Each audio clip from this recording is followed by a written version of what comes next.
കഴിഞ്ഞ ദിവസങ്ങളിലായി സംസ്ഥാനത്തെ +2 പരീക്ഷകളുടെ ചോദ്യപേപ്പറുകൾക്കെതിരെ 24ന്റെ കമന്റ് ബോക്സിലും അല്ലാതെയുമൊക്കെ വ്യാപകമായ പരാതികൾ ഉയർന്നു വരുന്നുണ്ട്. കുട്ടികളും മാതാപിതാക്കളും ഈ വിഷയത്തിൽ വലിയ അതൃപ്തിയും അമർഷവും ഒക്കെ രേഖപ്പെടുത്തുന്നത് നമ്മൾ കാണുന്നു. കെമിസ്ട്രി, ഫിസിക്സ് പരീക്ഷകൾ കഠിനമായത് വിദ്യാർത്ഥികൾക്കിടയിൽ വലിയ മാനസിക സമ്മർദ്ദം ഉണ്ടാക്കിയിട്ടുണ്ടെന്നും തുടർന്നുള്ള പരീക്ഷകൾ കഠിനമാകുമോ എന്ന ഭയത്തിലുമാണ് വിദ്യാർത്ഥികളെന്നും രക്ഷിതാക്കൾ ആശങ്കയോടെ അറിയിക്കുന്നുണ്ട്. ഫസ്റ്റ് ഫിസിക്സ് എക്സാം ആയിരുന്നു. ഫിസിക്സ് എക്സാമിൻ്റെ പാറ്റേൺ മാറ്റി എന്ന് നമ്മൾ കാണുമ്പോൾ തന്നെ നമ്മൾ ഇനിയുള്ള എക്സാമിന് അതിനുവേണ്ടി പ്രിപ്പയർ ചെയ്യും. പക്ഷെ അതിനുള്ളൊരു ഗ്യാപ്പ് ഉണ്ടായിരുന്നില്ല. സത്യം പറഞ്ഞാൽ ആദ്യത്തെ ക്വസ്റ്റ്യൻ കണ്ടപ്പോൾ തന്നെ ഫുൾ ബ്ലാങ്ക് എന്ന് പറഞ്ഞാൽ ബാക്കി ക്വസ്റ്റ്യൻസ് വായിക്കുമ്പോൾ തന്നെ ഭയങ്കര ഡീഗ്രേഡിങ്ങും കോൺഫിഡൻസും ഒക്കെ പോയി. വാരിക്കോരി A+ നൽകുന്ന പരിപാടികൾ അവസാനിപ്പിക്കും, അന്താരാഷ്ട്ര തലത്തിൽ വിദ്യാർത്ഥികളെ പരീക്ഷകൾ എഴുതാൻ സജ്ജമാക്കും തുടങ്ങിയ കാര്യങ്ങളായിരുന്നു വിദ്യാഭ്യാസ മന്ത്രി ആവിഷ്കരിക്കാൻ വെച്ചിരുന്ന പദ്ധതികൾ. മാറ്റങ്ങളൊക്കെ നല്ലത് തന്നെ.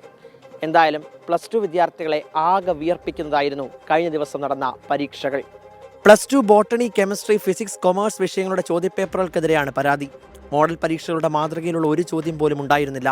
ആദ്യ ഭാഗങ്ങളിലെ 1 മാർക്കും 2 മാർക്കും അടങ്ങിയ ചോദ്യങ്ങൾ ആകെ കുഴപ്പിച്ചു. അവസാന ഭാഗത്തെ ചോദ്യത്തിന്റെ ഉപചോദ്യങ്ങളിൽ 2 എണ്ണം എഴുതി കഴിഞ്ഞാൽ 2 എണ്ണം അറിയാത്ത അവസ്ഥ. ഫിസിക്സിലും കെമിസ്ട്രിയിലും ഒരു ചോദ്യത്തിന് പോലും കൃത്യമായി ഉത്തരം നൽകാൻ കഴിഞ്ഞില്ല തുടങ്ങി ചോദ്യപേപ്പറുകൾക്കെതിരെ പരാതി പ്രവാഹം. ഫിസിക്സ് 14 ചാപ്റ്ററും പഠിച്ച് പ്രീവിയസ് ഇയറും നോക്കിപ്പോയ ഒരാൾ ക്വസ്റ്റ്യൻ പേപ്പർ കണ്ടപ്പോൾ ശരിക്കും നല്ല വിഷമമായി കണ്ടപ്പോൾ, പഠിച്ചതുള്ളതും കൂടെ മറന്നുപോയി കണ്ടപ്പോൾ. അങ്ങനെ സത്യം പറഞ്ഞാൽ ഫിസിക്സിൻ്റെ മോഡൽ ഭയങ്കര എളുപ്പമായിരുന്നു.